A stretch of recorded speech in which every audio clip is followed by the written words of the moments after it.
Hello everyone, my name is Gerritse and today I'm going to tell you about the research I did together with Faegheh, Hasibi and Arjen Vries called Bias in Conversational Search, the double-edged sword of the personalized knowledge graph. I think we're all probably very familiar with conversational search, but I'd still like to highlight some differences. In that conversational search is often done on personal devices like smartphones, and since it's connected to social media, calendars, contacts and stuff like that, it is more personalized than regular search. One research highlighting this is called Personalized Knowledge Graph Research Agenda, in which the personalized knowledge graph is constructed, which is a graph representing all the preferences about the user. This can be used to then improve conversational search. For example, if a user would like to buy some new guitar strings, they can use the personalized knowledge graph to see what kind of guitar strings they have bought before, and thus improving the query.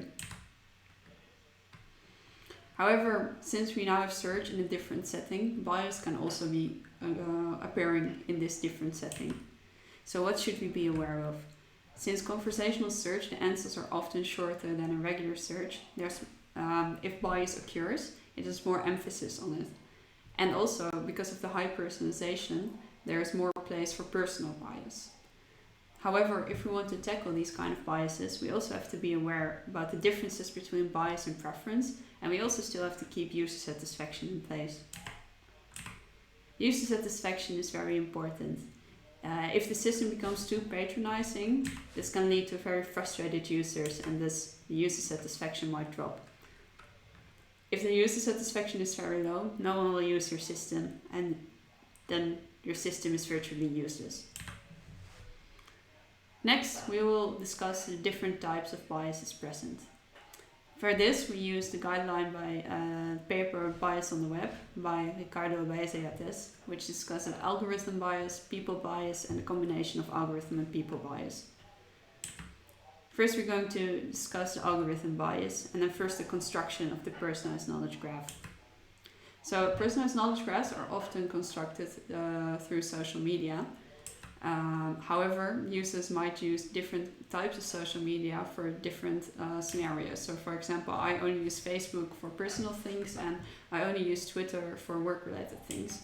So then if you build the personalized knowledge graph, you have different sources where this information is pulled from. And the user should be in full control of this.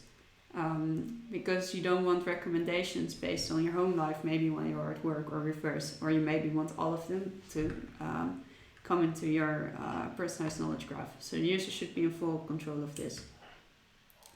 Next type of construction bias is a time-based bias. So for example, suppose there's an election, then you might be very interested in politics before.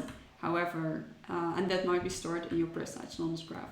However, afterwards, you might not think that elections and politics are very interesting anymore.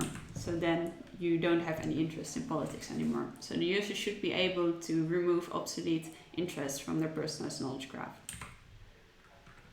Next type of bias I'd like to talk about is search-related bias. So since conversational search algorithms are often based into regular search algorithms, we would expect that the bias in those algorithms would also seep through in conversational settings. Work has been done about this, especially that neural methods can improve the bias present. However, this is only done for regular search and not for a conversational setting. Also, some research has been done into removing this bias, but this seems to be very hard. Next, I'd like to talk about people bias, in that the demographics of users might influence the bias present. Demographic for conversational search differs from regular search. For example, in the age groups, it seems that the age group of 30 to 44 is most prevalent in conversational search, while in regular search this is more directly correlated with age, in that younger people use regular search more.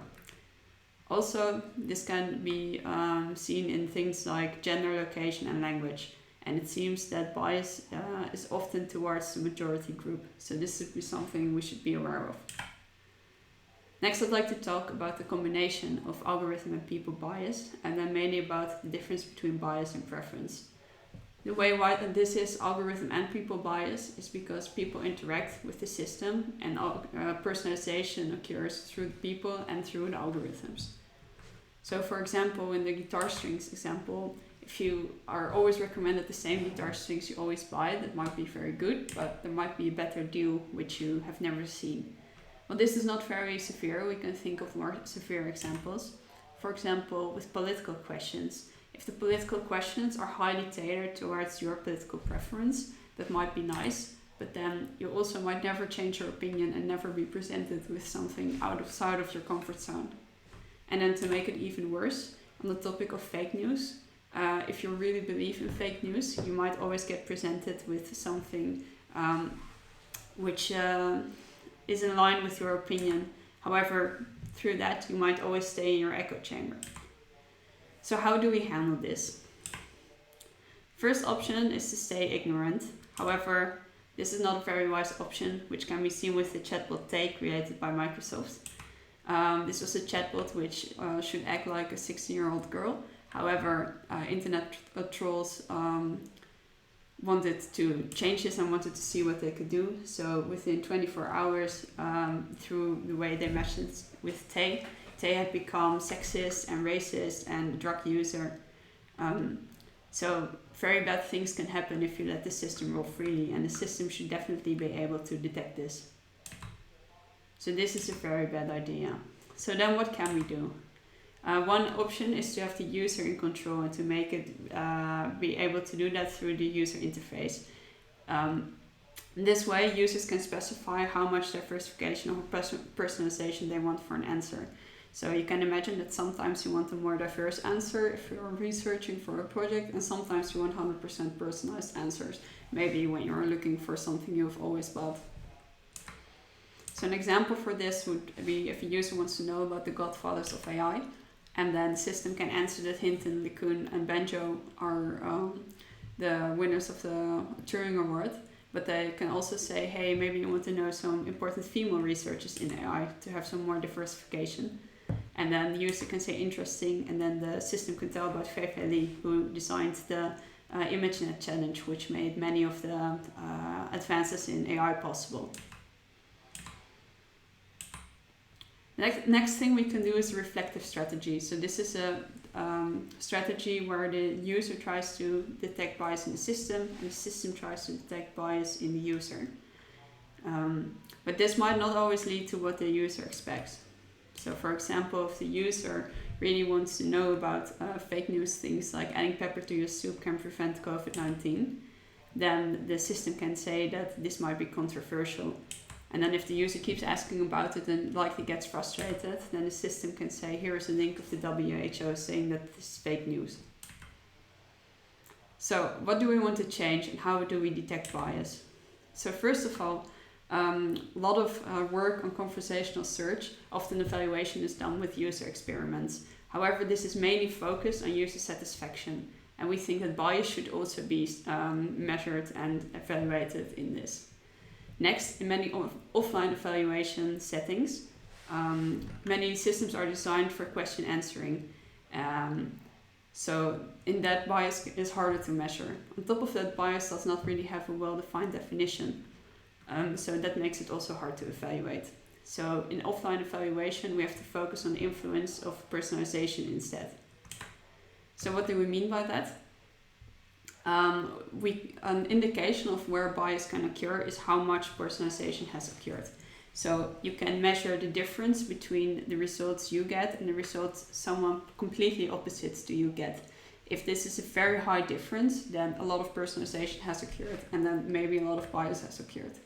And you can also do this with you versus the general knowledge graph, and then see how much difference occurs in your result list.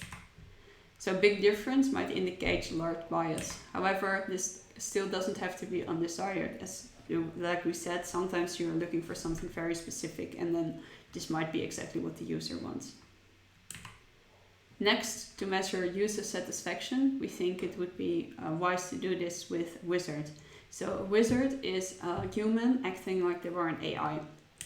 So why do we want to use this? if we want to instruct a human to act exactly like we want the AI to behave, it becomes easier to implement because we just have to instruct the human to do something.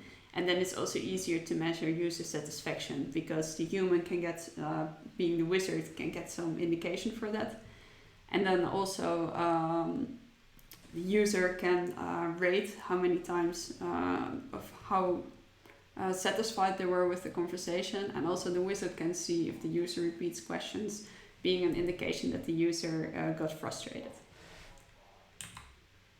So that's to answer the question, do people even want these systems? Because it's very time consuming and complicated to actually implement these systems, and this might give us an indication if people are even going to use this.